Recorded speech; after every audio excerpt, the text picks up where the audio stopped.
हाँ तो भैया बात कुछ ऐसा है कि खेसारी लाल यादव का हो चुका है ये वाला गाना यूट्यूब पर से डिलीट।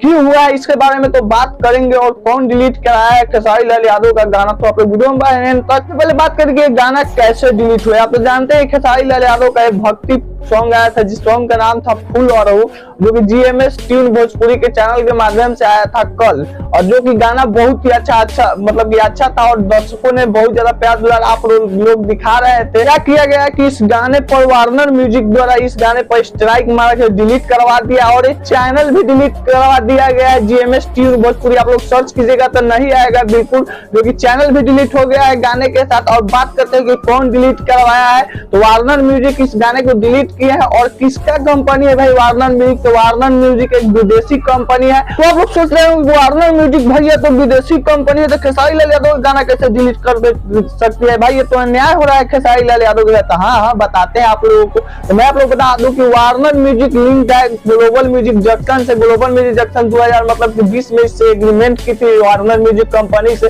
क्योंकि इंटरनेशनल म्यूजिक कंपनी है वार्नर म्यूजिक कंपनी। हर एक जगह वार्नर म्यूजिक कंपनी आप लोगों को हर एक लैंग्वेज में मिल जाएगा। और वही ग्लोबल म्यूजिक जंक्शन के मालिक कहे हैं कि जाकर उस गाने को आप लोग स्ट्राइक मारिए और डिलीट कीजिए, तो डिलीट कर दिया है। अब बात करें जेम ट्यून भोजपुरी वाला की, तो जेम ट्यून भोजपुरी वाला भी इंटरनेशनल म्यूजिक कंपनी है, ये भी उससे पीछे नहीं है। और ये सोचा ग्लोबल म्यूजिक जंक्शन वाला कि हमसे तो ये गाना उड़ेगा नहीं, हम स्ट्राइक मार ही नहीं सकते, तो दूसरे से स्ट्राइक मरवा दिया। और इसमें एक बात मैं आप लोगों को बता दूं, इसमें खेसारी भैया का भी गलती है। जब खेसारी भैया को सुप्रीम कोर्ट में कहा है कि खेसारी लाल यादव 30 सितंबर 2025 तक गाना दूसरे किसी म्यूजिक कंपनी से नहीं गा सकते, सिर्फ आएगा तो आएगा ग्लोबल म्यूजिक जंक्शन से ही आएगा, तो बिना पूछे हुए खेसारी भैया बताइए भक्ति सॉन्ग डिलीट कर देते हैं उस चैनल पर, और चैनल भी डिलीट हो जाता है और खेसारी भैया का गाना भी डिलीट हो जाता है। इसके मामले में अगर खेसारी भैया कुछ करते हैं तो खेसारी भैया पर कार्रवाई भी किया जा सकता है कोर्ट में, क्योंकि कोर्ट का मानना है उससे गलत साबित नहीं कर सकते हैं भैया। आप तो जानते हैं कि कोर्ट का लॉ नियम कैसे सख्त कानूनी कार्रवाई से आता है। खेसारी भैया कहीं कुछ भी नहीं कर सकते, आएगा तो आएगा सिर्फ ग्लोबल म्यूजिक जंक्शन से ही आएगा, चाहे ग्लोबल म्यूजिक जंक्शन के जितने